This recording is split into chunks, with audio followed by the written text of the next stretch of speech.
I don't know if you know this, but there is a law called the Individuals with Disabilities Education Act that basically guarantees that students with disabilities can get free public education.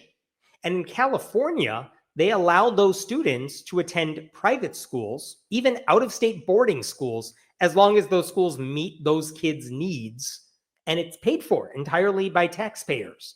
But the rule is those schools have to be non-sectarian. As long as they're, like, for example, if you are a student who's deaf, maybe going to a public school, even if they have like a social worker or a teacher who can help you out, that's not the same as going to a private school that focuses specifically on students who are hard of hearing. And maybe it would serve you better if you went to a school like that. And California says we will cover the cost because you get a free public education, and we will cover your cost to go to a private school if they can meet your needs better than a public school can. And again, the only rule, it can't be a religious indoctrination camp, basically, right?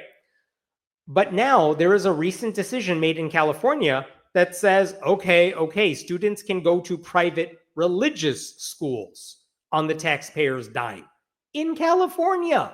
Like, this is a self-inflicted wound against church-state separation. Maybe the only solace is it's not coming down from the Supreme Court. It's just a state-only rule. So, like, what the hell is going on here? Basically, here's the story. A few years ago, 3 Orthodox Jewish parents sued the California Department of Education. They said they wanted to send their kids to Orthodox Jewish schools in Los Angeles, but the state said, yeah, we're not paying for that. And they said, no, it's necessary because public schools don't account for all the extra absences because our kids have to observe religious holidays and maintain a kosher diet, and the public schools don't accommodate it the same way. And these kids, I don't know what their disabilities were. I'm assuming they had whatever type they had, but they filed a lawsuit.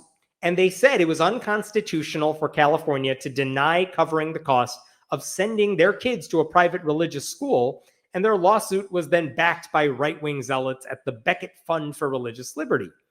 And initially, a U.S. district judge said, yeah, this is not a real case. Like, you can go to your public school, or the state does not have to pay for you to go to this private school. And the judge dismissed the case. But last October, the Ninth Circuit Court of Appeals ruled unanimously there is merit to some of these claims that are pretty serious. And the justices said that, hey, look, the Supreme Court has said in recent years, if you offer to cover the costs of private schools for anyone, then you have to include private religious schools. So in California, if you are covering the cost of private schools for students with disabilities, you also have to cover the cost of private religious schools that students with disabilities may want to attend. And so that's the ruling they made. And it is, I guess, logically, that is an extension of what the right-wing supermajority on the Supreme Court has said, even if I happen to think it's a complete distortion of what the Constitution says. But they've been doing this since 2017 with rulings that just chip away at the church-state boundary, right? And it wasn't just a victory for the families either. According to the San Francisco Chronicle, 22 states, led by Idaho, filed arguments supporting what these families were doing to challenge the California law. Basically, all the right-wing states, they filed amicus briefs supporting what they were doing here. Now, here's why I'm bringing this up now. It is possible for the state of California to appeal this decision once again and take it to like to a higher court, but the odds are slim that any of this will change. And then last week, the state announced how it would plan to move forward. And let me show you this. The state announced in a statement, check this out right here. If I could find this, here we go. This is what the state said to resolve the litigation. And the defendants are California. The defendants agree that they will not appeal from the ruling. Basically, they settled the case and they said, fine, California says we will pay for the cost of religious education for those students. We reserve the right to seek reconsideration if the court doesn't do everything, blah, blah, blah. Plaintiffs agree that they will not appeal. Okay, I'm not going to get into all the legal mumbo jumbo. Basically, California said, yeah, we could appeal this ruling, but we're not. We give up. We're just going to pay for the religious education for students with disabilities under our rules. So, yeah, are we good now? And the other side said, yup, we're good with that. And both sides said, cool, then we're settled. This is how Beckett Religious Fund responded to this. California spent decades treating Jewish kids like second-class citizens. Today's settlement ensures that Jewish kids with disabilities can access the resources they need and deserve just like everyone else. I just have to say, coming from the right-wing, mostly evangelical zealots at Beckett, this idea that, yeah, California really has it out for Jewish kids is just bullshit. This had nothing to do with the fact that they were Jewish. And Beckett is not defending religious liberty here. Beckett likes this case, because it helps destroy church-state separation. And the state of California, I think, and I'm not a lawyer, but still, I think California came to the decision that it is better to just take the L. We lost this case. Let's just say, fine, in California, we will fund private religious education for students with disabilities if that's what they want to do, rather than appeal this to the Supreme Court, which could blow this up and make this a nationwide thing. So I think that's the calculation they made in California. I kind of get, if that's the reasoning, I kind of get why they would do that. I spoke with Nick Fish, the president of American Atheists, but he did welcome some aspects of this decision. What he told me is that this agreement is not, as the Beckett Fund suggests, some sort of far-reaching victory for school privatization proponents. Instead, it sidesteps a full-blown dismantling of the First Amendment and prohibits all parties from appealing the case up to a Supreme Court that seems eager to dismantle public education. However, he said, the narrow scope of this agreement means religious entities, for now, will be held to a significant amount of oversight, regulations, and other requirements, like not discriminating against students. We expect those oversight requirements will turn most religious schools off from cashing in on this attempt to rake in taxpayer dollars. That's a really interesting point he makes, because in the state of Maine, where they went to the Supreme Court saying, hey, Maine, you pay for public education, including for some private schools, so you got to do it for religious schools too. And the Supreme Court said, yeah, you do, Maine. So Maine's lawmakers said, fine, but if we give you money, you can't discriminate against like gay and trans students. And all the private religious schools, pretty much all of them, were like, we don't want your money then. We'd rather discriminate than get your money.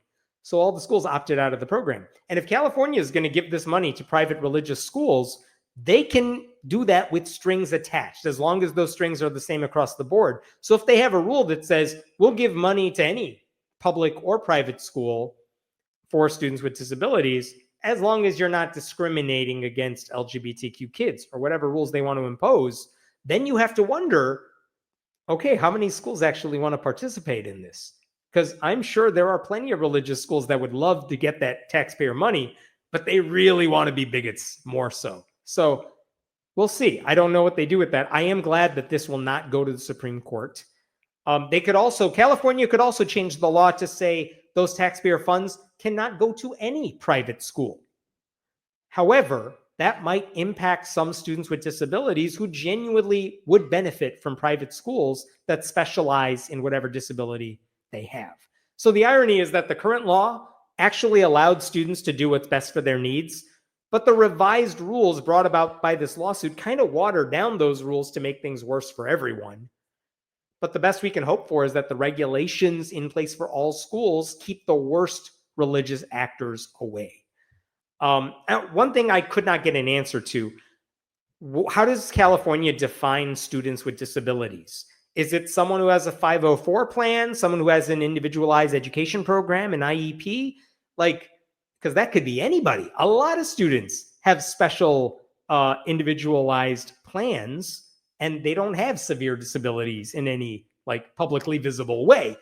Or are they only going to cover the costs if those private schools are doing something that public schools cannot offer? I don't know the answer to that. What I'm worried about is, are a lot of religious families now going to use this loophole to try to get tuition paid at private religious schools by just saying, my kid has a disability, therefore we're going to send him to this private religious school on California taxpayers' dime. I don't know about that. I did try to get an answer to that from Beckett. They would not respond to me. But there you go. We'll see how conservative Christians run with this settlement victory to further erode church-state separation, but maybe this was avoiding a bigger catastrophe down the road. What questions we got there? And then I'll move on to my last story. And presumably there are not that many specialty religious schools with special services facilities for disabled students. I mean, I have to think you're probably right about that. Like most of these private religious schools, they barely thrive on tuition dollars. Like they don't make enough money, and maybe some of them do. But even then, if you're thinking like some Catholic schools still exist, but the amount of resources they have is finite. And the odds that there is a specialized religious school for people of that faith. Oh, and by the way, they also specialize in a particular disability. Like, how many schools are we possibly talking about here? And you have to then ask, if there's some religious school that says, well, sure, we handle students with, disability X or Y, do they? And is it really better than what a good public school would offer? I don't know. I don't know how they're going to sort through this. The BBB is going to make all this moot. What do you mean by that? The new budget bill. Okay.